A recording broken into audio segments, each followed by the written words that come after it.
Join me as you and I and you take a journey to become better writers together and geek out.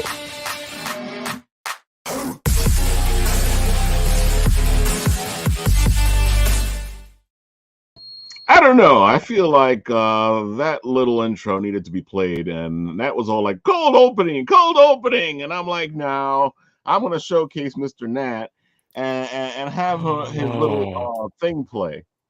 Oh, I'm here in the screen before Lou. Oh, well, hi, Lou. You're a wonderful person. I absolutely adore you. That feeling's mutual. That's always. Thank you. I know. I was tempted to do that cold opening, man. One of these days. We should. We've done it before. Get the spicy, the. I was just in the mood to see the theme opening thingy. You could have had that playing while we talked. We could have done a Linus Tech Tips. We could always do the usual where you start talking and then it plays and then we keep talking. Who knows? We'll never know what I'm gonna do next.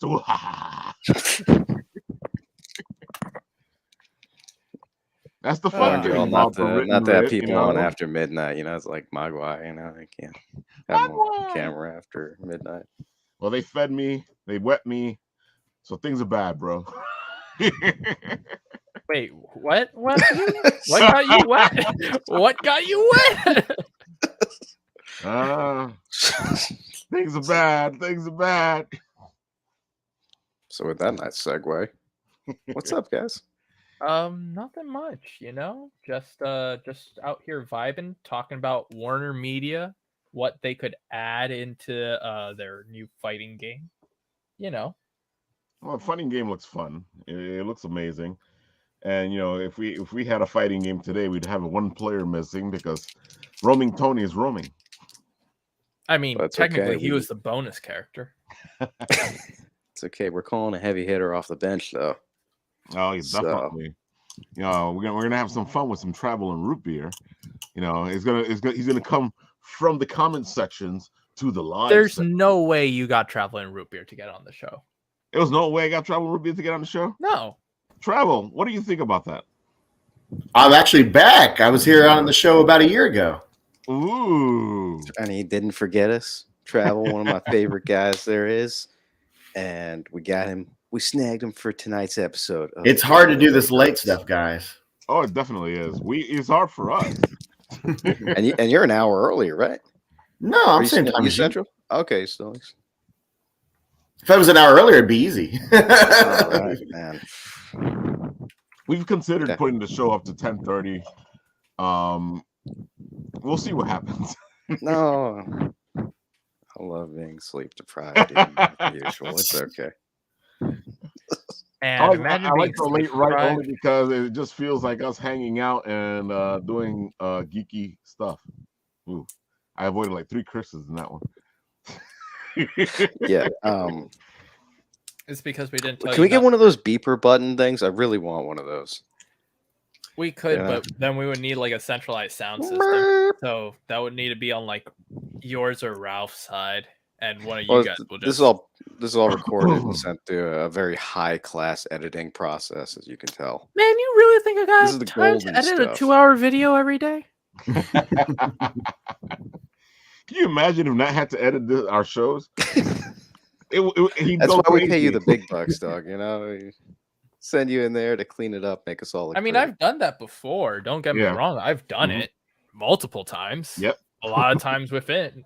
Shoot, our Fate video was a 3-hour-long video. Oh, that's right. I forgot about that. I mean, there's guys out there doing 8, 9, 10-hour live streams. Yeah, dude. Yeah, we like every once in a while. I feel like we went long, and then I watch one of our partners, and they're like 8 hours, and I'm like, damn. Twice a week. As much as I love you guys, if I'm on, if the sun's coming up outside, I'm just. I mean, a subathon is just continuous stream. You listen. You have your sleep portion of the stream while you sleep on stream. People do super chats with you. Like that's what I'm afraid to do. Even this is getting late, man. Any later than this, I'm like afraid I'm just gonna be like. Blah, blah, blah. That's why I put it like just start spewing out. That was real edgy. I feel like 11:30 is the late as it's gonna get, you know, and I still wanted to be part of Wednesday because it's written Wednesdays. Yeah, Hey, but man, now we're still gonna having go fun hanging out over with my on boys. top of That's what's the matter. 52 lockup that's going on at the same time. Well, no, 52 lockup goes on Mondays. No, there's one for literally tomorrow at 12. I don't think so. Let's see. 52 Unless lockup, the something date I'm got familiar changed. with. Because I So checked much it, so that I you should checked it tell me what it earlier is. and I was like, "Oh, isn't that during the same time as the stream?" Yeah, I think hers is set up for Monday. Okay. It should be because that's her release dates. You know, and Okay. it's an interesting So then little that got thing, moved. especially if you like crime type shows.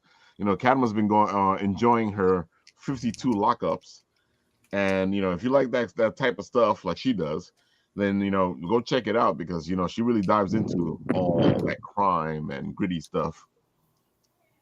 And the old ones are available online to watch. Yep. You guys go to Bit and Apple TV and check out for 52 lockups with Cadma, and you will see a plethora of episodes because I think she's midway through her 52s.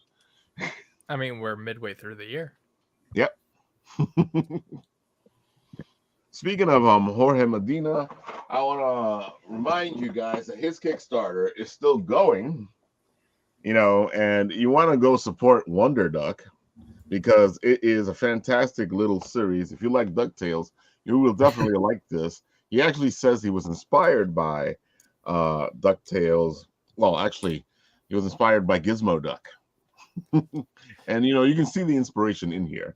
You know, guys, do yourself a favor. Go check out Wonder Duck. Ralph. Kickstarter The is still going. Adventures of Wonder Duck. The Adventure. That's right. I forgot. I can't. He'll get in trouble if you don't say The Adventures of Wonder Duck. Is his campaign still going? Yeah, it's still going. I think it still It's, has like a day or two left. Promote. Let's see. Let's pull it up here. I have a friend with a Darkwing Duck tattoo.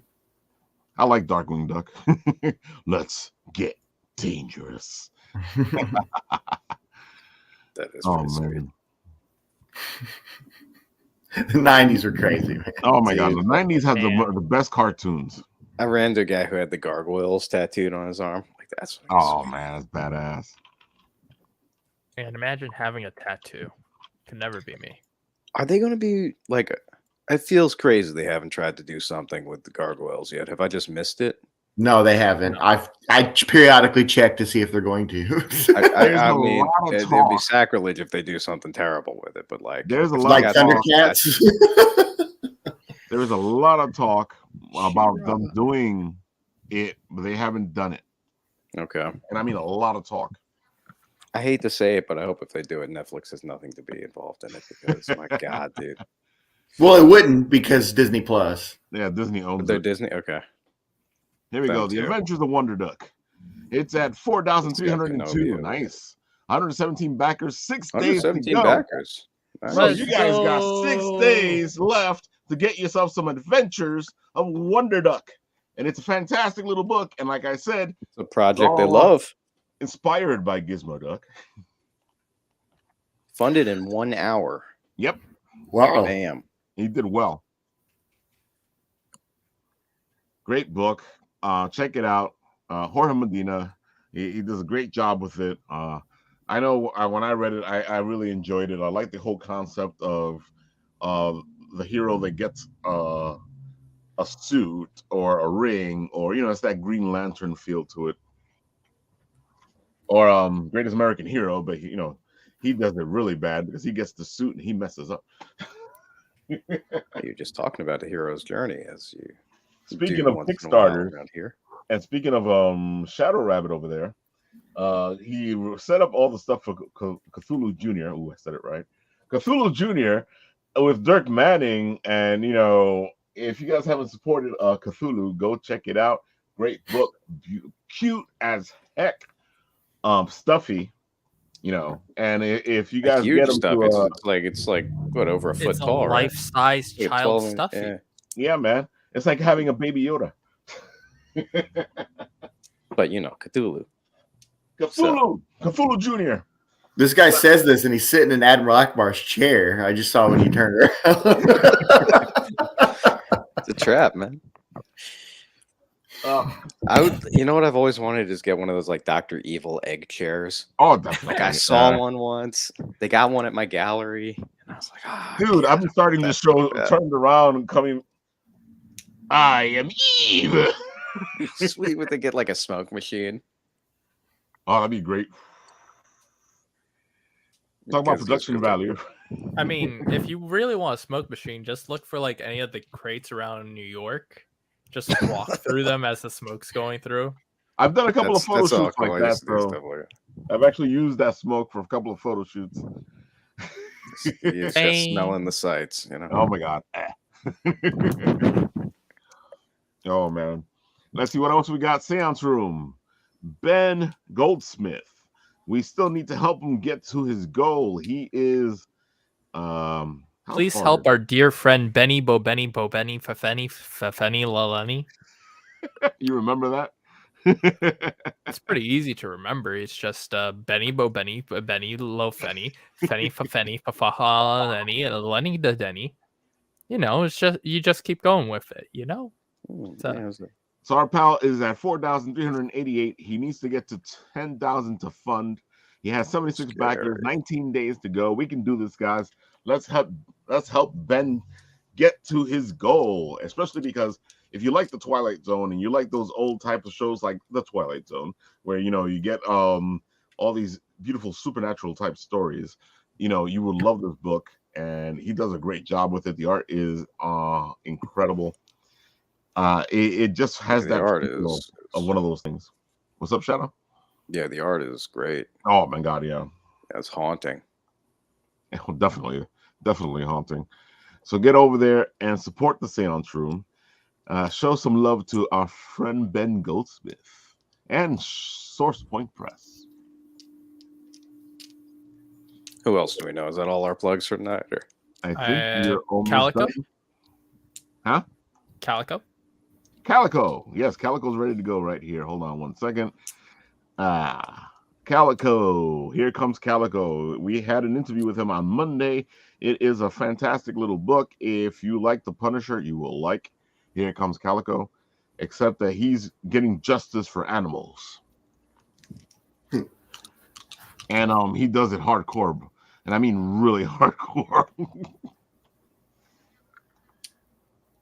He is on issue 5, but you can get all the issues here on his Kickstarter. It's Here Comes Calico. It's very well written. It's like I said, if you like The Punisher, you're gonna like this guy.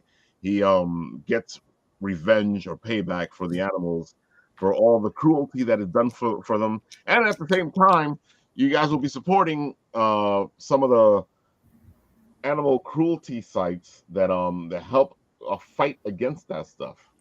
Especially the National Humane Society. We want to point out we're fighting against animal cruelty, not for it. That's a separate thing. Hey, fighting for it. American Humane. Oh, snap. So it's the Punisher from Shaq. Oh, that's good. That's good. Punisher. If you support the book, you're supporting animals. Flushmello. You're not hurting animals. You're supporting animals. That's right. Oh. Shen did it. I thought it was I told you it was Shen. I thought it was a gnat thing. No. They work in tandem. My puns are a lot more with gems. They work with Bitsy Tandem? Yeah, they work with Bitsy Tandem. Who is funded? Maybe. Yeah, she is funded. Thankfully. Yes, we got to talk about Bitsy. Bitsy got funded. Her book is fantastic. You know, if you guys haven't had a chance, go over to the site and pick one up. See? You can tell we love it because we all got it. We got skin in the game. We believe in the people we have on here. I'm a backer, but I don't have any of her stuff yet. Basically. Not yet. I'm telling you, when you get it, you're going to enjoy it. Ships it over from Japan, man. Story. You play video games, right? Not so much anymore. Once in a blue moon. But you used to play video games. So the whole concept is an MMORPG. Yeah. And you know, it's that concept of what are we adding here? Okay. I absolutely love the world building. He's just shouting out to his peoples. I was thinking we would have some more time, but anyways, floof Well, don't schmala. worry about it. Me and Travel was just saying, like I said, the book itself is. They were actually talking about the books. Yeah. Yeah, like this was like the worst possible time to pop this up. Hey, I figure you put her on the side, she gets more publicity when we talk about Bitsy. And Bitsy and Foo are working on something, so Bitsy, I'm so sorry. I'm so sorry, Bitsy. But like I said, I love the concept. I played with a lot of girls who had to hide their secret identities because guys are. Let's say Ralph, why are you being mean to me?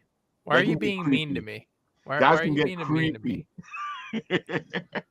Everyone should feel they get a safe place where they can be a gigantic orc monster and crush people's skulls. Exactly. That's the world I want to live in. Regardless of your gender identity, you can rip someone's head off and own it, Oh, yeah. 100%. Go floof, Matt. Go floof. Floof? You want me to floof now? You want me to shout out Floof Schmalo with her amazing artwork? Look at her amazing artwork, yeah. Go follow her on Twitter. Go follow her on Twitter and on Instagram. Look at this artwork. Amazing. She's working on something right now. Yeah, I know this. I have confidential information. Yeah, inside trading agreements. Yeah. Yeah. I'm trying to pinpoint down your accent as it keeps jumping from a German to a Scottishman. Yeah, it's like going in between there. I was like German, no. Scottish, no. Well, if you want a little bit more of an Irishman, I can go a little bit deeper in the back of the throat to give you what you want. Shen says, my finals are done now, so I can do more art finally. Yes, indeed. There you go. That's our little lass over there. She's making some fine art for herself. Go check it out. Give her a nice follow, little subscribe, and tell her you came from us. There you go. There we have it. Those are the people we're looking at right now. Oh, but you forgot our other Irish friend, our good old Tragedy. Ah, of course, Tragedy. We know Tragedy is a fantastic little book. If you haven't checked out Philip Russard's Tragedy, which has an amazing art, incredible story, you should go do so. And it doesn't do justice just talking about it.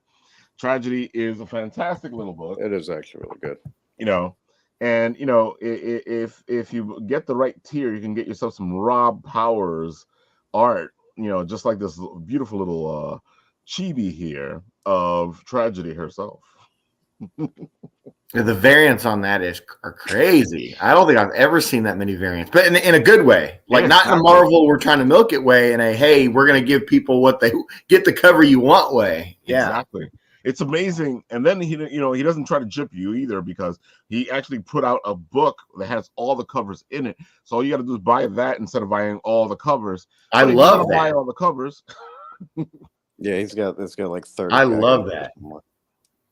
Dude, I love the fact that the one I picked up last time was the book of covers. Yeah. I love the fact that he did that, because I was like, I want that cover. I want that cover. I want that cover. Yeah. I'm going to lose all my money if I keep doing it. Yeah. To be honest, having that much good selection gives you the freaking paralysis of analysis of deciding which ones to get. It's exactly. Having the book of covers is a great idea. So do yourselves a favor, guys. Go over to Kickstarter. Check out Tragedy. He is fully funded. He is at you still got a few days trying to reach 13, or is 11 trying to reach 12? Whichever way it is, help them out. Help him get there, because as he gets there, we get released beautiful stuff like this. I know that one of the ones that needs to be released is Rob Powers' chibi version of his Italian tough guy, Tony. There you go. And he looks cute as heck.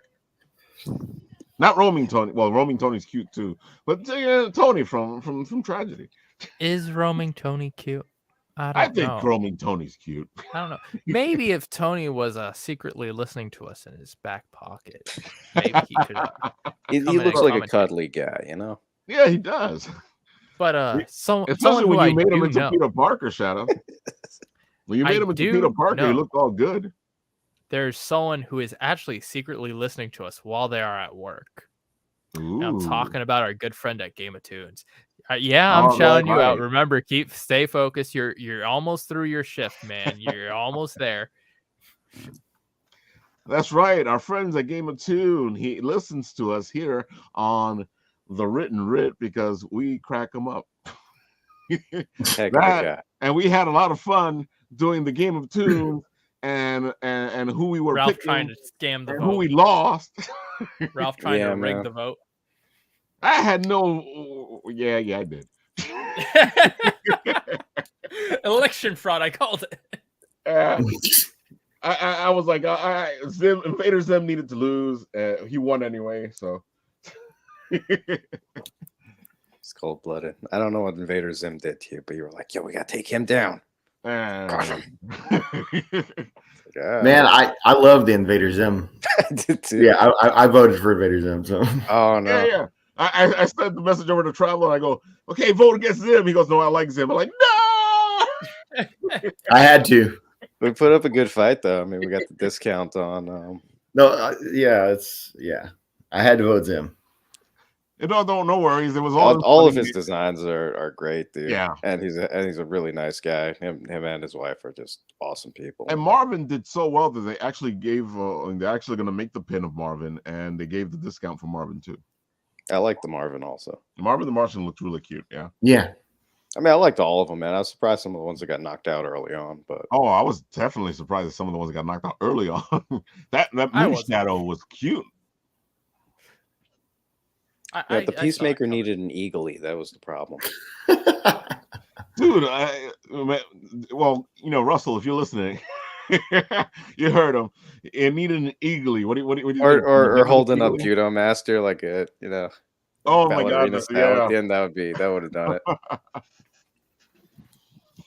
All right, so we were in the green room and we were doing a lot of writing, talking, and gaming talking, and we there was a lot of great stuff happening. Sometimes I feel like I should record the green room and be like the green room adventures, But Rootbeer, we're talking about a lot of great stuff, especially when it comes to writing in the green room. But I want to throw it over to him so he can talk about his new book that's coming out in a week. We're hoping. Are we teasing it tonight? So you're. Oh yeah. Okay, nice. Yeah, I'm pretty sure that it's about done. So yeah, I'll take the floor then, Ralph, if that's cool. Yeah, okay. So I'm DS Newman. You guys know me as Travel and Rootbeer from the chats and stuff. And yeah, I mean, I've indie published some stuff before, but it's been a long time. I worked on a webcomic the last few years, and that's kind of taken up my time. And as I was talking with Ralph, Dungeons and Dragons, that becomes such an outlet for you as a writer that it actually prevents you from publishing. In my opinion, it may actually be a good thing because you won't just publish anything. That's true. So yeah, the guy who got me into D&D again, man. Yeah, we've been through quite a bit on that together. But if it hadn't been for him, I wouldn't be as into it again because I hadn't played since I don't know, years. I still like this one because it looks really nice. That one for sure too. Man, you guys actually have books? Weird. Oh, I've got a wall of them in there. I got so many books that I probably should get rid of some. Weird. You guys have books. Yeah, so this story here, what makes this story very special, and I'm making this part of my marketing pitch for it because I think it's such a unique thing that adds to how great this book is that it started as a writing challenge that I set for myself that I involved Shadow Rabbit in. And the story takes us back to somewhere around a little after Christmas, I think. I was sitting on my couch, and the movie The Adventures of Buckaroo Banzai in the Eighth Dimension was on. Oh my god, love that movie. And I'd never seen that before, so I text Lewis. I'm like, "You ever seen this?" And he's like, "Yeah," or whatever. And I'm like, "I've never seen it." So I watch it, and I'm like halfway into this, and I'm like, "Oh my god, this seems like this movie. It seems like the scriptwriter literally just wrote and did not stop." like they just wrote what they thought. And I thought, thanks, excellent, that's great shot of the cover right there. It's like, I think it's great whenever somebody can write for themselves and they can write. Ralph, I love what you said backstage. We were talking about how when you consider yourself as an audience that you're writing for, instead of just writing for audience B, because writers tend to write for an audience, and there's nothing wrong with that, but you get drawn into like mitigating yourself a lot when you do that. Yeah. So the first draft of the story was never meant to see the light of day. It was for me and Lewis. My wife wasn't even going to see this book. And it was literally like, I just hammered out, and I think I did it in 2 parts. I gave you part 1 while I was working on part 2. Yeah, man, you kicked that thing out super quick. Like I wrote something, and I'm like, God, this is like 70 pages. It's like, okay, cool. Well, so a little bit, and in fairness there, it wasn't, you can't give me that much credit for doing it. And that was in about a 2-week span, I think. But what I did is the writing challenge. The idea I gave myself was, what if I took all the ideas that I've discarded over the years that have either originally been an idea for another story but got taken out, or something that never quite fit a story, or even short stories that I've never put out in the world that I like ideas from that I could pull from. So I took all these ideas from Google Docs that I had saved. Some of these ideas go back to like 2014. And if we're being honest, some of these ideas go back to when I was like 12. But I took them all and I slammed them into a single doc. And I've got all these ideas that are just totally non sequitur, right? Like there's no way this stuff came from the same universe. Mm. And my challenge was to find a way to make it all fit into one story. Well, enter the idea of just some guy who is a concept character I created, of the idea of a person who just shows up at all these crazy events. It's the same person, and anyone else involved in it just has no clue who this person is. Like there's no way to verify who they are, none of that. You're like, what is this guy doing here? And then in the aftermath of everything, people are talking, hey, some guy just stole a car, or some guy just got his ass kicked, stuff like that. And that idea, I think, really originates back to, if you've seen Back to the Future 2, which I'm hoping everybody in our circle here has seen that, like, I guess Marty is like running away from the scene, and the guy's like, that's the guy that took his wallet. And it's like, oh, it's so great that there's like this anonymous, person that, they have no idea this is a time traveler, that kind of thing. To them, it's just some guy that went in and knocked out Biff or whatever, Exactly. So, yeah. So the whole thing was just a concept character, and I had no origin for it, but I had to create that, So the idea is that it's a guy who literally sabotages his old life and goes off on an adventure. And what the story ended up being a love letter to 80s and 90s action adventure movies. That's what ended up being. True.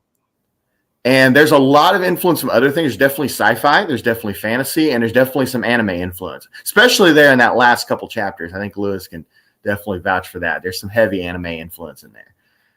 Very tropey, I took a lot of ideas from existing media and basically took a step back and was like, that's cool. Here's how I would do it. And that's what the story is.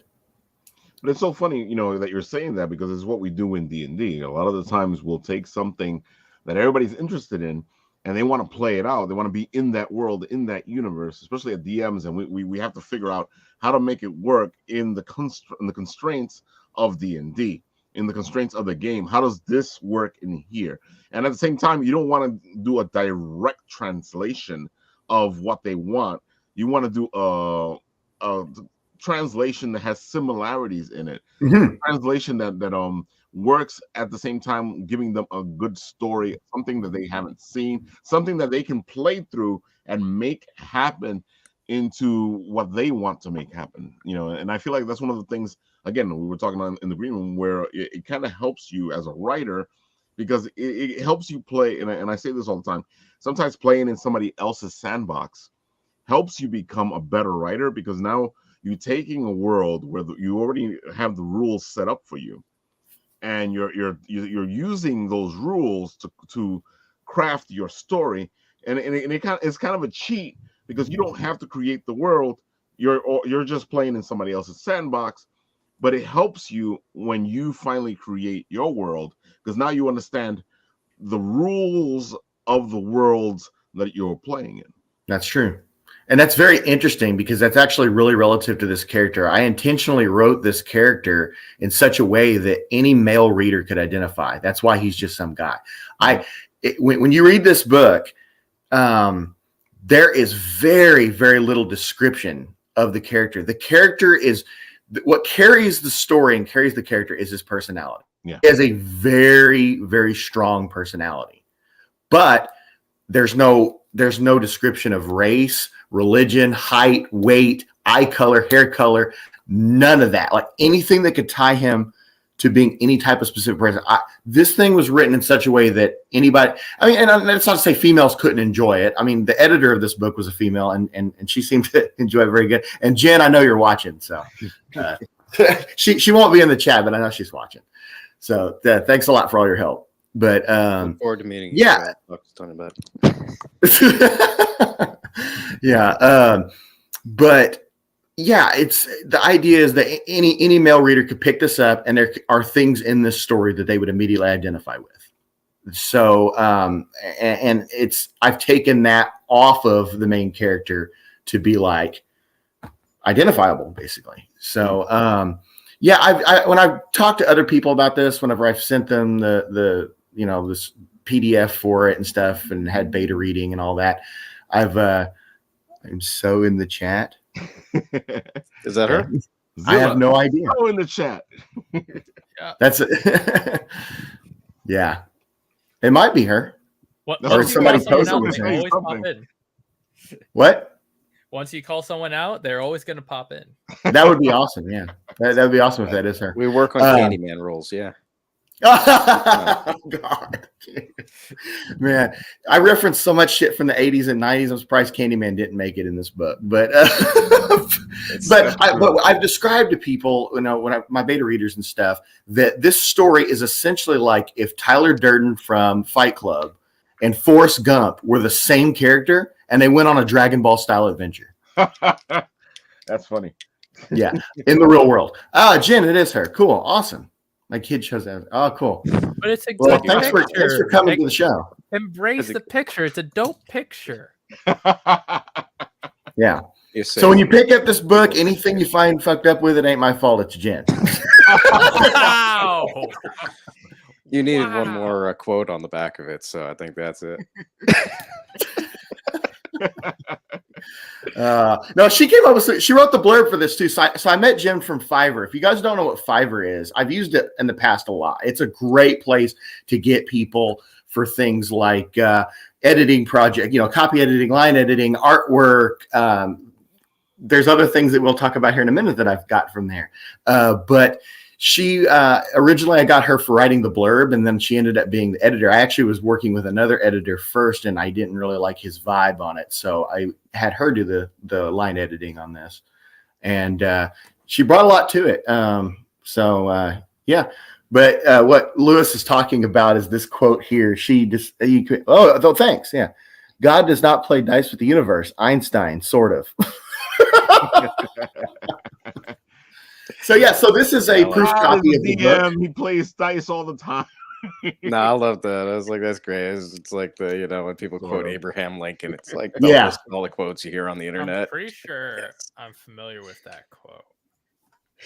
So this is a proof copy of the book. I actually have another one coming tomorrow. This is a 5x8 version. I have a 4x7 version coming tomorrow. I had some formatting issues, and I originally wanted to do 4x7.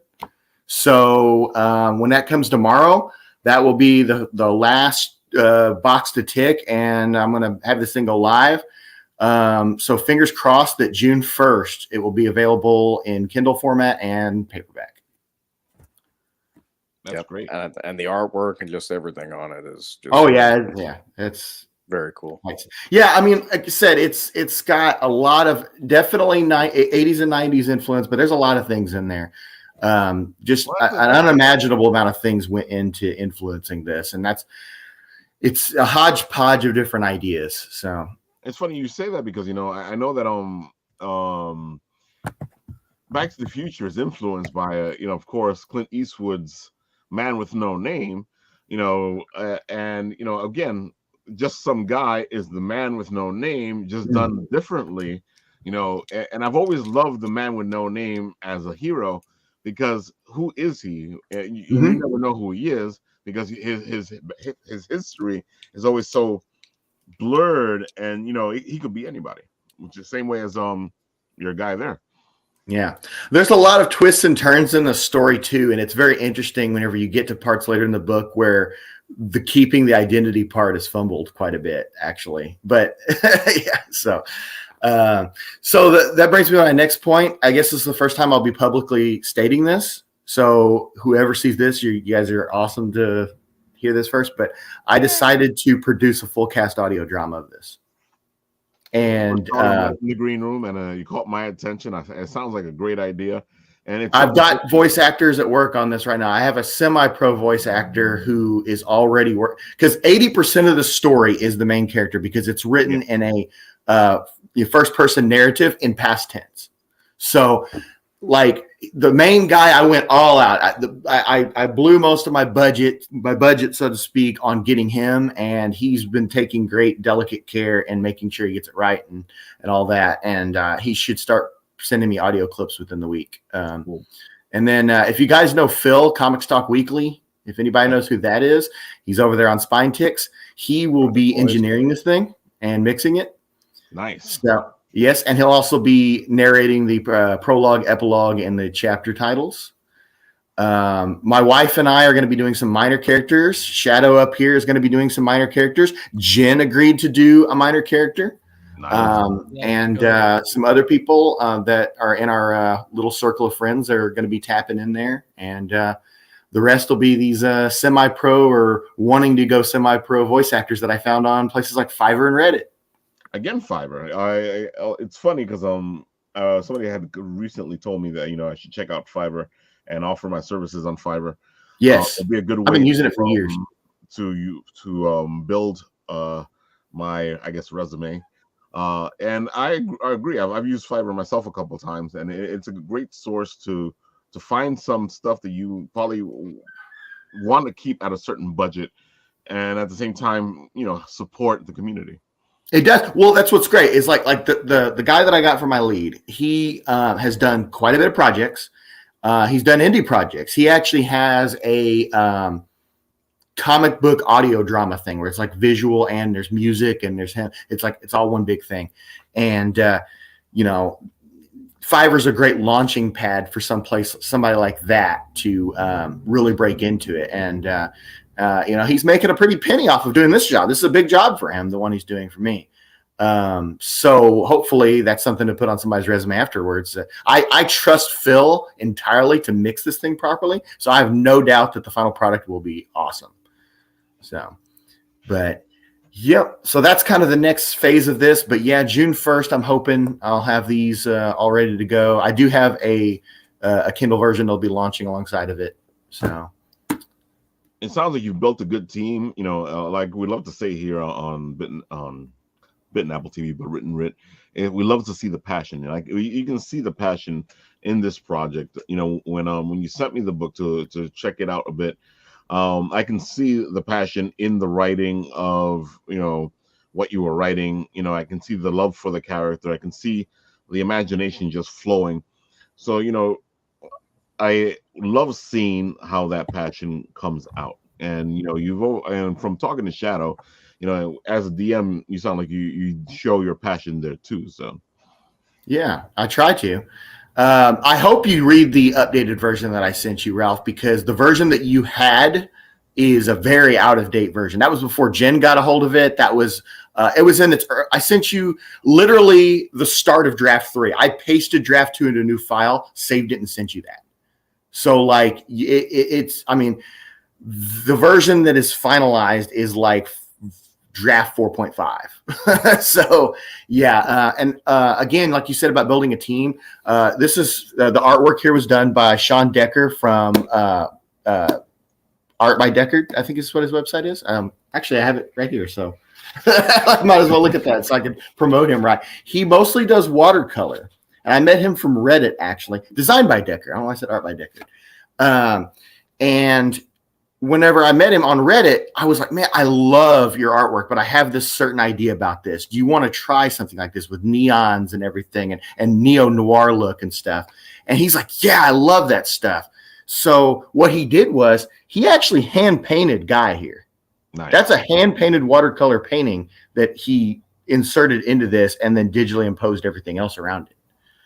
So definitely want to promote him as a cover artist. He's great to work with. His pricing's affordable, and he fixed some issues that we had with like I said, the formatting. We had some errors with that. Right. He did his part on the cover side of it. Interior, again, I found someone from Fiverr who is far better than I am at formatting. My first book I formatted myself, and I'll tell you right now, I honestly want to send the old book back to that guy because he knows. I mean, his stuff is great. And then of course Jen did the editing. She did the blurb, and she also has been helping with keywords and stuff for like the search optimization. That's great. So, yeah, and then without leaving any praise out here, Shadow. There's no man who deserves more praise in this thing becoming a reality than Shadow, because I honestly would have never taken it off of Google Docs if it wasn't for him. I'm just an insomniac who gets lucky enough to have his friends send him, their artwork. Man, I sent him draft one of this. I sent him draft one in 2 parts. I sent him part 1. I said, read this while I'm working on part 2. Man, he calls me up, or I call him. I don't remember what happened, but we talked for like 4 hours, man. And he's like pushing me to do a draft 2. And I know from past writing, like Ralph, as another writer, how often do you actually make a draft 2? Because you a lot of these things you just kind of sit there and you go, you know what? We'll just sit this off to the side, right? It's very rare that you go into a draft 2 unless you're working to finish something. If you're just writing something, it's very rare that you'll go into a draft 2. And then if you do go into a draft 2, it's because you figured something else out that has something to do with what you were writing in it. So this man is responsible for draft 2 because he kept saying, and Lewis, you can back me up on this. Did I not sit there and exasperate, be like, you got to do more with this, man? I'm like, because what Ralph was describing is the pain of making yourself do a draft 2. Yeah. Draft 3 came much easier because draft 2 had so much to it. Draft 2 was the draft that made this a book. Draft 3 was mostly just me lining things up, giving chapters names, separating and creating chapters, and then inserting scenes that kind of tie it together better. And then Lewis is responsible for 2 characters in the story. He created 2, I would say, 1 tertiary, 1 almost, I would say, secondary character. He actually created the characters, and I just took them and then made them a reality in the story. So here's something, we're talking about self-publishing. We're talking about getting the books out there. It's all this. There's a community out there, especially of our fellow writers that don't think that self-publishing is writing a book or publishing a book. Where do you stand on that? Where do I stand on what now? The fact that there's a community out there, and I know you probably run into a writer or two where they go, you self-published, and they give you that look, that look, you know what I'm talking about. Yeah, well, my stance on that is, how many books are you selling published? If that's and then again, are you in it to sell, or are you in there to write a good story? And there's perfectly fine people doing traditional publishing, of course. I mean. Yeah. It doesn't matter either way. Like, if I'm going to be super, super blunt here, and this guy will tell you how blunt I can be, I gave no fucks writing this book. This book is what I wanted to write as a story. So, that much I can tell reading through it. I can tell you, like, But that's what's cool. It's so funny to me, like, that you got all these people that have all these opinions on, and I'm like, dude, look. The whole idea is that you're writing and you're publishing. If you're publishing because you self-published, then you're still a writer. If you're writing, you're not even publishing or putting something out, you're still a writer because you're still a writer. So we've talked about this recently, that it's a bizarre concept, but the reality is there are so many works of literature out there that likely the greatest story ever written has never been read. Exactly.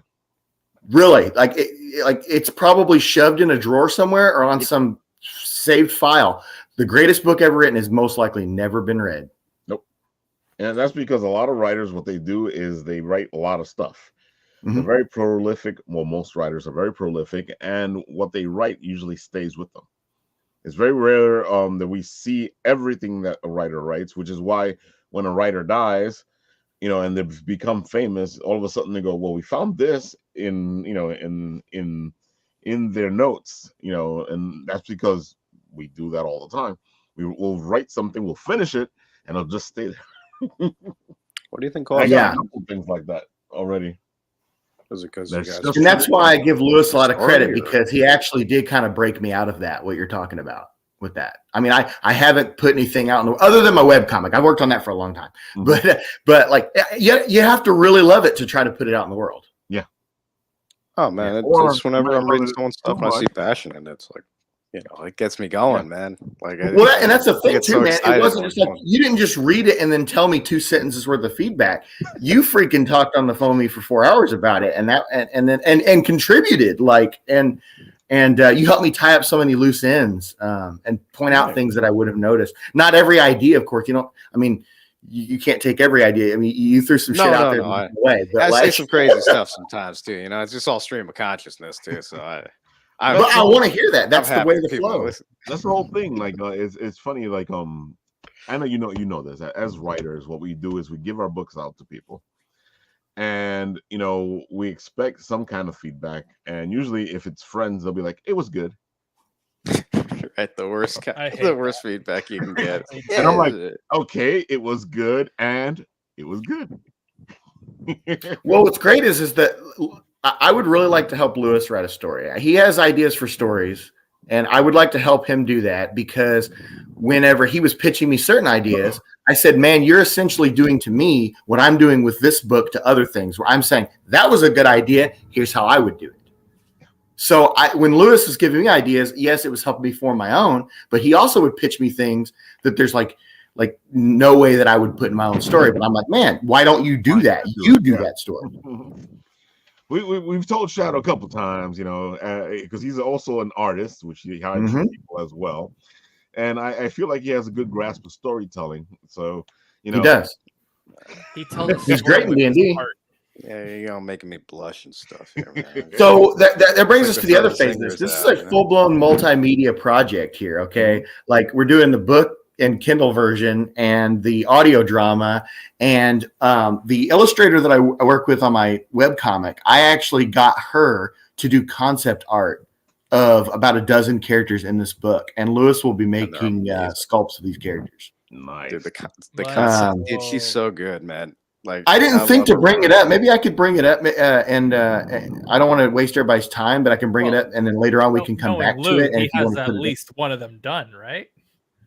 Not yet, but that's only actually, I don't have a way to bring them up. I'll have to come back on the show sometime and show them off. But there, and Ralph, after the fact, I'm going to send them to you. Danny said I was going to get him ready for Danny's launch, and this guy just works so quick, man. Yeah. He's like, I was going to say, if you have them on your computer, you can actually share it. So I do, but they're not all in one place. Okay, there we go. Yeah, but so Maggie, my illustrator, that I work with, I've worked with her for going on 6 years now on our webcomic, and I knew that she would just nail these, because what's great about her is her art style is it's almost like a combination of manga meets newspaper comics art, like funny art. And I've said to her for years, I said, you are like the police sketch artist of manga, because you can express what a character is to her and she will bring it to life on the page. It is unbelievable. Half of the ones that she produced for this, I didn't even ask for any revisions for, because she just hit them on the first try. So, and that's great, because that's literary, she's not basing it off of anything. It's one thing to like see a character in a movie and then try to make an artistic representation, but reading it off of a page, like, it's incredible. That's a good partnership, and if she's the one that works with you on the webcomics, and that's a very good partnership. Oh yeah. Sometimes all you need is a good artist that can actually understand what you're trying to say, or help you flesh it out, and that's what it sounds like she's doing. Yeah. She was just a 18-year-old art student whenever I met her. I met her actually through deviantart.com whenever I pitched my idea for my webcomic. And we had a good run with that. We decided to take a hiatus this year after many years of working on it. But at some point, I want to go back and complete it and do a compendium physical. Mm-hmm. There is physicals of the first storyline in a volume 1 that's available also. If you want to see that, it's go to look me up, DS Newman on Amazon. You can find the physical of that. But we're on Webtoons. The story's called Giving the Devil Her Due. And it's basically the devil's a female and she's having it's like Faust, the story of Faust meets Calvin and Hobbes. Yeah. It's funny because the artwork, even looking at it, I was like, man, this feels like Calvin and Hobbes. She basically finds a guy who wants to write her biography, and she dictates how everything really went versus how the Old Testament claims things went. That sounds like a good idea. No, it's all in good fun, though. Of course, that's what the whole thing about writing and imagining. Yeah, I'll have to send you those and role things. I don't have a good. I should have thought about that before coming on here, but I didn't think about that. I don't worry about it. It's you're like one of those guys that is always welcome to come back, anyways. Appreciate it. Oh, so you brought him up. Excellent. Oh wow, Shadow's doing his thing over there. Shadow is magical. So obviously the main character does not show up. This is the only concept art you will ever see of the main character because he's anonymous. Right. But these are all secondary and tertiary characters that appear in the story. Yeah, that is amazing. Out of context, it shouldn't give away anything, but I was editing it because there's notes and stuff on it. But yeah. Oh, you have notes for your clay? No, I had it saved in a side file with just commentary on it. But yeah.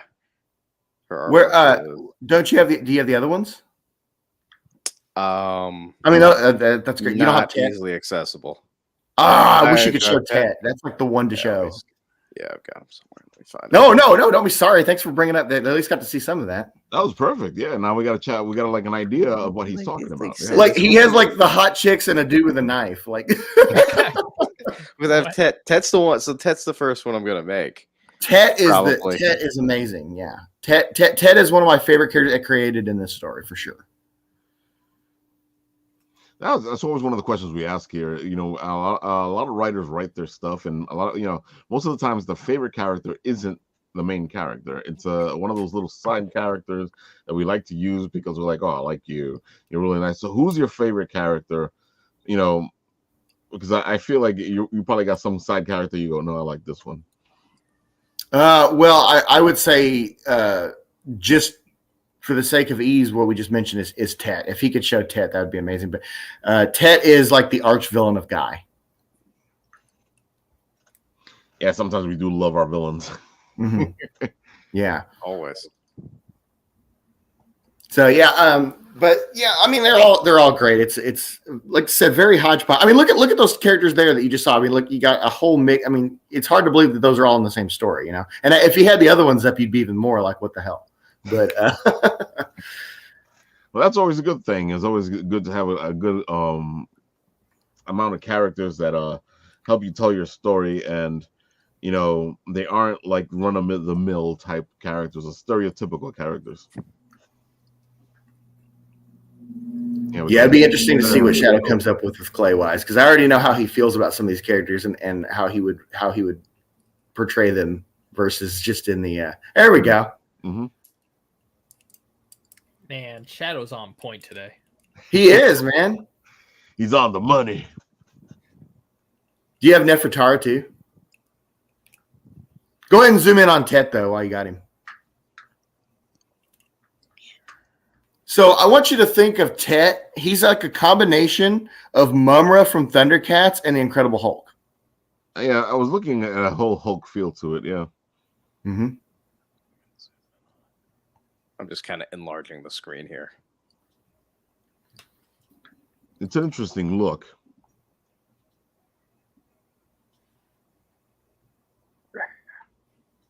Yeah. So Tet is a time-traveling pharaoh. Like a nice guy. A time traveling pharaoh. who originated from the future. So he's a pharaoh from the future.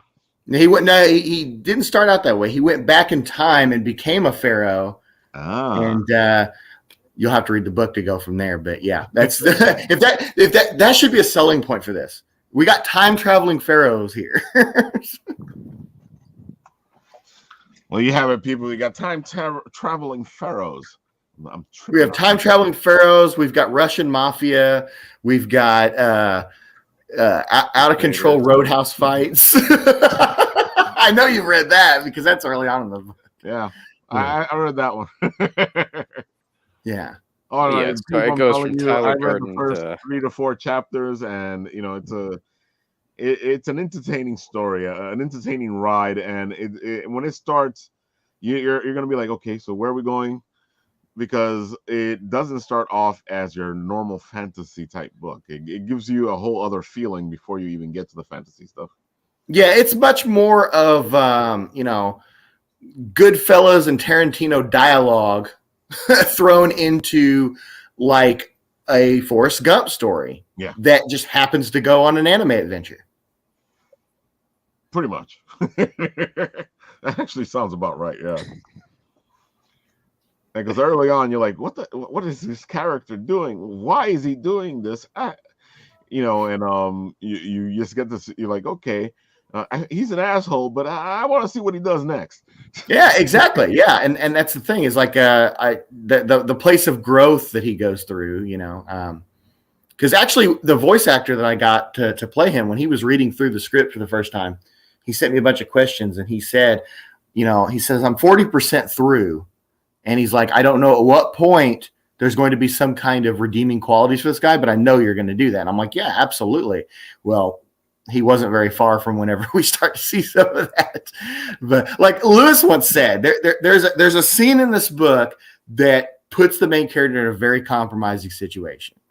And Lewis said it perfect. He said that at that point in the story, you're like, well, you realize guy's not a bad guy at all. Like he just is rough around the edges. And then whenever you get to this point, even Guy himself is like, I've done some shitty things, but I ain't doing that.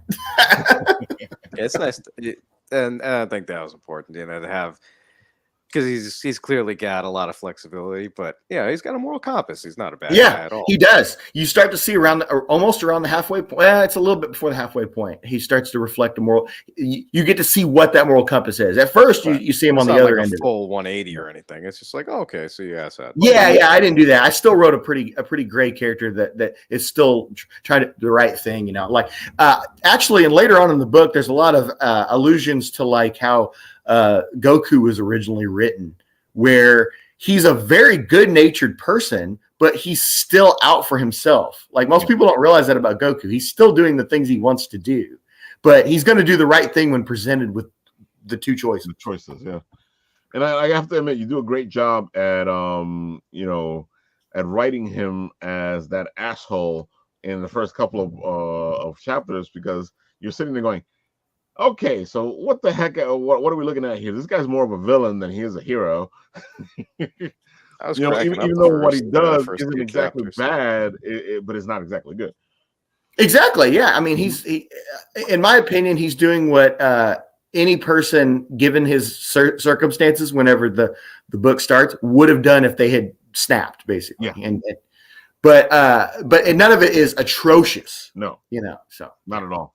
It's just that most people expect a protagonist to act a certain way, and I have to tell you, people, throw all that stuff out the window when you're when you're first reading this book. You're going to be sitting there going, "Wait a minute, this is the hero." He definitely becomes a protagonist, but he doesn't start that way. Exactly. Again, that's the Tyler Durden part of it. Yeah, that sort of thing. I feel like in the beginning he's more of an antagonist, and you're like, okay, so where's the hero? That's true. Yeah, that's what hooked me. I was like, I like this. I'm curious. Well, yeah, that's all. Going back to the green room and my daughter's homework and the hero's journey. That's the hero's journey. The hero's journey leads you either to become the hero or become the villain. Mm-hmm. And I feel like people forget that. They forget that the hero's journey isn't just about being the hero. It's the fact that the things that happen to you can lead you to either being the hero or the villain. How are you going to act once that journey has happened? Mm-hmm. That's basically in the context of this story is guy is going down a path that could easily be a villain, but ends up just saying, no, I'm not all about that. Like Lewis just said, it's not a 180. It's a whole like, well, shit, I've got my morals too, kind of a thing. And you can feel it, like I said, as I was reading it, you can feel that there's this something there that there's the lines he won't cross. Even the stuff he's doing, there's good things that he's doing while he's doing the stuff that he's doing. It's more, and like you were saying, it's more like I'm going to do this because I want to do this because I want to take care of me, But it doesn't mean that he doesn't do hero things or take care of other people. It just means that he's his main goal is to take care of himself. Exactly. And that is actually how Goku was originally written, for sure. Like he was like just out in the world and things happened through circumstance and he just chose to do the right thing. Right. When he was messing up the Red Ribbon Army's Dale Earnhardt collection and stuff. It was a pretty messed up time in Goku's life. That's all I'm saying. I know a lot of people have mentioned it before, but he's a horrible father. Yeah. Goku is a horrible father. Mm-hmm. He does a terrible job at raising. I mean, to be fair, he was dead for 10 years of that. But I think we've all talked about how Piccolo's the man, right? Piccolo's a better father. Yeah, you're right. He takes care of him, raises them. Yeah, going back to the whole becoming the villain thing, there is a clear-cut point in this story where Guy absolutely could become a villain and blatantly chooses not to. Like, very blatantly chooses not to. Yeah, that's the choice in life. Like I said, make. Yeah. It's the hero's journey. Take the journey. See where you end up. See what's going on. Are you the villain or are you the hero? And that's just good writing, and we love Joseph Campbell here. Well, I know I do. Yes. And I feel like a lot of the stories that actually encompass the hero's journey tend to have a better go with things. Yeah, that's what gets me good. I wish I could tell stories better, but especially you two guys and stuff. It's like I like making things, and I can kind of see a vision of it, but stringing together the words to make it into a. Well, then exactly. People like me and Ralph who can craft that stuff better could do that for you. If you've got ideas, then we can help you craft it. No, I'm saying that's before. That puts me in awe. I'm like, oh man, this is so cool, man. You guys are actually crafting a world here that I can, jump into. So, dude, listen, I just want to be the warlord that has amnesia, and then turns out my ex-wife revived me after I've been dead for 3 years. And she doesn't even want to talk to me anymore. So I have to start getting involved in this giant war involving a giant country that's built up on wheels as a whole entire hurricane of flaming rock comes tumbling down, destroying an entire city. That sort of story, The simple stuff. Yeah. And it's funny, like, I know a lot of people make writing way more complicated than it is. Just because you don't feel like you can pull the words together doesn't mean you can't pull the story together. Yeah. It just means that you're going to pull the story together as much as you can pull it together. And then if you feel like you need help, then you can always go ask for help. Yeah, start with broad strokes. Yeah. I mean, like I've said it before about this, like instead of trying to do Monet right from the beginning, try out with freaking, pure abstract. And I say it all the time, everybody can write. The question is, will you become a writer? And then will you become an author? Because there's leveling up. You can, just because you can write doesn't mean that you're going to be a writer, or an author, or whichever level you're looking to be. Sometimes writing is just the fact of I'm going to write this down, and then I'm going to look at it, and then I'm going to try to fix it, and that's what makes you a writer. As you keep working on something to make it better, because you're working on making yourself better at the same time that you're working on making your writing better. Sometimes you just get stuck being the intern. But you're not the intern. According to everybody else, I am. Dude, you are our technical wizard Genie? over there, dude. Technical logistics without any control over the tech. I saw that thing you put together for Bitsy in a day and a half. That was amazing. wild. Yeah. That was definitely amazing. I feel like you should finish it up. That is finished. Okay, I didn't know if you finished it or not. No, that's finished. Okay. And also, I don't have access to any of her music or voice actors, but you can always ask her. No, she has it. That's what I'm saying. You can. Oh, you sent it to her already. She has it. Yeah. Oh, you sent it to her already. Okay, Yeah. cool. This should be interesting. What did she say when you sent it to her? She's at work right now. Yeah. No, so you haven't gotten a response. 12-hour. What's the difference in Japan right now? It's it's almost 12 hours. Yeah. It's like 11, I think. It's yeah, like whatever time it is here. It's like afternoon for her. Yeah. Yeah. In the future. Yeah, it's tomorrow. Yeah. Because it's Japan. Yep. That's why they're so advanced. They're in the future. It never stood a chance. No. So travel. They want to find you. They want to buy the book. They want to do all this stuff. Where can they find you? Where can they look you up? Where can they, see some samples of what you've done? Give them all the whole thing so people can go looking up for you. Right now, I got your Instagram up here on the side. Yeah. That's the best place to find me. That's the thing I'm most active with. I'm not a big social media person, but my travel and root beer is kind of my epicenter. This story will be on Amazon. You can find me by my author name, my pen name, D.S. Newman. But travel and root beer, that's kind of just my epicenter of everything. If you're interested in my web comic, you can find that on Webtoons. You can also look me up as D.S. Newman on there. And that's pretty much it. I mean, also I'm here on YouTube, so. Yep, and if you guys are looking for him, you can always ask us because we'll tell you where to find him. Or he'll be in the comment section over here on the side going, hey, it's me, Travel and Root Beer, because I like to say Travel and Root Beer.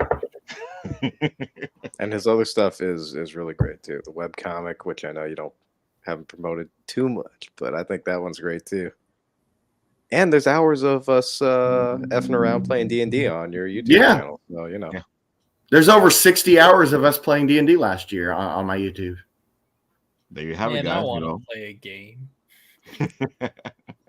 I thought you were playing one already. Which one?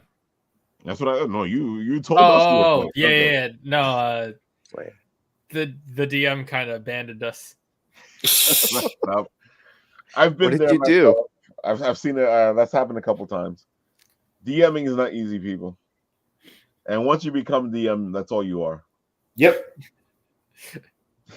You don't play anymore. Well, didn't you get to play? I've played a little bit, but you're right for the most part, yeah. Yeah. We managed to do 5 weeks consecutively, but that's about as far as we got. It's pretty decent, actually. Weren't you trying out a little something last week, or is that off the record? Which one of us? That's not D&D. That was the Nomnivore card game. Okay. Yeah, the Nomnivore. Oh, okay. Yeah, and Mr. Nat over there liked the Nomnivore game. Go ahead and tell him about the Nomnivore game before. We have fans. Yeah. I mean, it's kind of you're gonna need to wait for it to go live on their website, but basically, it's like a boss killer card game where it's based around playing D&D. But it's more in terms of cards, and so certain cards give you certain types of attacks, and certain items allow you to do certain things. And your main goal is to try and get as many trophies as you can before you have to fight the final boss. It's a lot of fun. Similar, think of it like Uno, but you're trying to get cards. And you're like a kitty cat with like cardboard armor. Oh, you're a bunch of things. The cuteness. You can be a bunch of things. The cuteness. Yeah, guys. I can't wait to get our stuff from Nomnivore. Nomnivore Games has a lot of great stuff. Besides Dungeons and Dinos, they have Emberwind, which is a game that is. We have a 15-minute video up on the channel just about as we explain in detail what exactly is Emberwind, the mechanics, and how you can use it. There you have it. There you Go check it out on our YouTube and look up for Emberwind, and you'll see the interview with them at Anime NYC. 2018. Damn, that feels like No, wait, that was 19. That was 19. Yeah, you're right. It was 19. It was the last time, right before everything went to pot. That was only. Couldn't have been that long ago, right? So Travel, I'm working on a special. We've done one before, but I want to do another one on D&D and the creative process, because it just helps so many people do so many different things. You know, from video games to writing to being. What's the word I'm looking for? Depends on what you're trying to say. Do you want it to be a positive word or a negative word? What are you thinking over there? I was thinking that it is a good form to work on your acting, your writing, your everything, actually, you know, because I know some people who have actually worked their feelings out. Yeah, D&D's been used in trauma therapy. Exactly. That's the entire concept of Emberwind. Exactly. How it got started. Mm-hmm. So that's what I was saying. So Travel, I'm going to bring you back for a special role-playing edition of the Written Writ. We're going to be talking about all the beautiful things that D&D or role-playing in general has helped us out. Because I know that D&D started out my travels to becoming a better writer, but Vampire the Masquerade helped me seal the deal. Because it was way more about writing and being creative. For sure. Can I be one of my characters? Well, you can be the corgi. No. If I'm the corgi, I'm going to jump off the first cliff I see. I told you, Travel, that you keep trying to kill the corgi. Yeah, so as things are working out, it looks like this is going to become a game, because it's an interesting universe. We'll see what happens, and if it does happen, you guys all get a nice little test of us playing it out in real time. Cat girl number 7 is mine. Cat girl number 7. I'm a calico. Cat girl. I'm a calico Maine Coon. All right, so Travel, what is your last word? My last word, keep eye on this guy, because this dude is producing clay like there ain't nobody's business. And yeah, he's the one to be watching out there. He is amazing. He is creative. He is the man. He makes your dreams come true. And of course, I should know, because he's helped me make Hugbert a reality. Yeah, he's going to make a bunch of characters of mine reality, but he's actually made. I've got a few of his clays in there. And of course, if you're just looking to make yourself look good, my name is Inigo Montoya. You killed my father. Prepare to die. Kind of missed that one sitting over here. He was over here for so long. Yeah, I feel like they're part of your family, you know. Now, but it's so interesting to have them behind me now. Heck, I'm seeing some of our D&D characters right there over your shoulder. I got our crew right here, man. It was so funny when he showcased it to us. I got Nola. You know You still never made yourself, though. It's the only one I didn't make. You got to. You have to make yourself. He always does that. You know, I had to challenge him to a special writ challenge in order for him to do a Shadow Rabbit, and we did a special story of him as the Shadow Rabbit. Look at that gun, man. Sparks is that's great. Sparks has the most crap on him. Okay, Caroline's multiple characters. Wait, is that Mark Torres from It Came From the Radio? It is back there. Oh man, It Came From the Radio. What do you know? The Bad Bees. They have a live show. They do, man. Where is Mark? Mark and one day I'll see him and actually give him this, probably. I don't know, man. We saw him, but it was like a surprise. He's through a glass window. I mean, he was at freaking WinterCon. No, it wasn't WinterCon. It was MCon. He'll be fine. Even I'm back out there. We saw him at MCon. It was an interesting ride. it was great to see Mark Torres from It Came From the Radio again. And though Mark Torres is actually working on a Kickstarter for his book, so we're going to have him on the show talking about his Kickstarter. We're gonna have Mark Torres from It Came From the Radio on the bin, Apple. Yes. And he's agreed to like even come on every once in a while and like sidekick or hero or whatever it is. Mark Torres.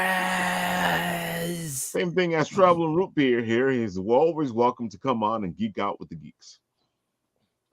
I appreciate that.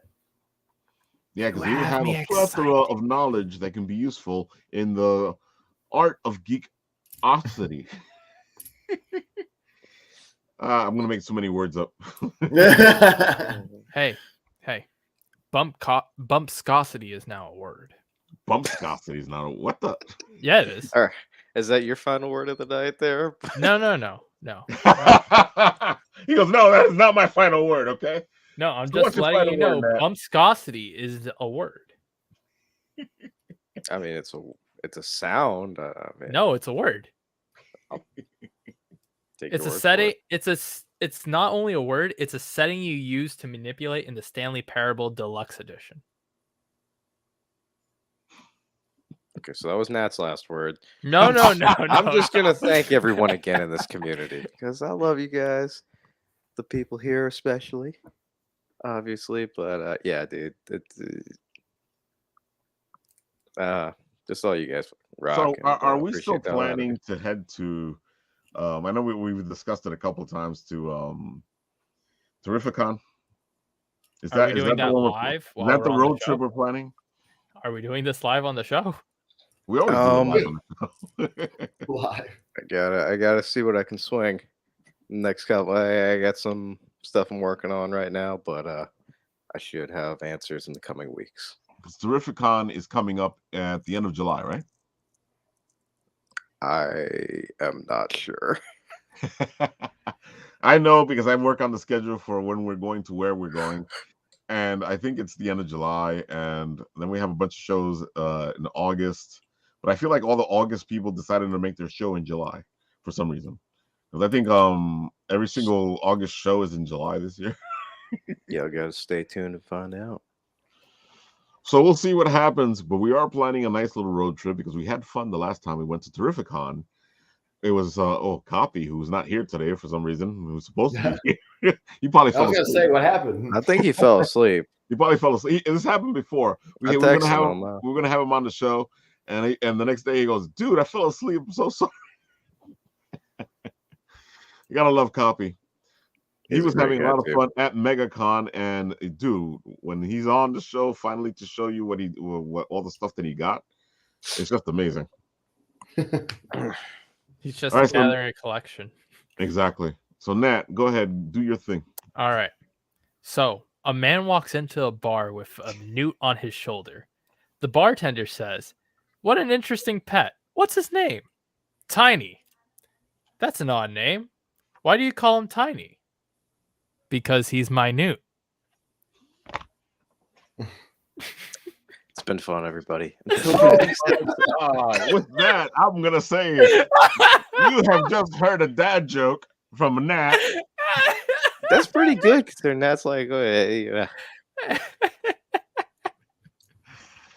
That's a pretty good last word, I have to say. Yeah, you guys are dads. I know. I'm not. I'm impressed though. No, you don't have to be a dad to do dad jokes, okay? All right, guys. This has been the Written Writ. I'll do what I always do here. Join us every Wednesday at 11:30 p.m. Eastern Time for the Written Writ Late Right. If you want to take a bite out of the apple, join us on Mondays for Apple Bites at 7:30 p.m. Eastern Time. And if you're feeling tingly, go check out the Tingly Tea on Tuesdays at 7:30 p.m. with Les and her crew of spooky people. Like, I show up sometimes, so I might spook you out. So, hey, with that, this has been the Written Writ, and I will do what I always do. I shall press the button here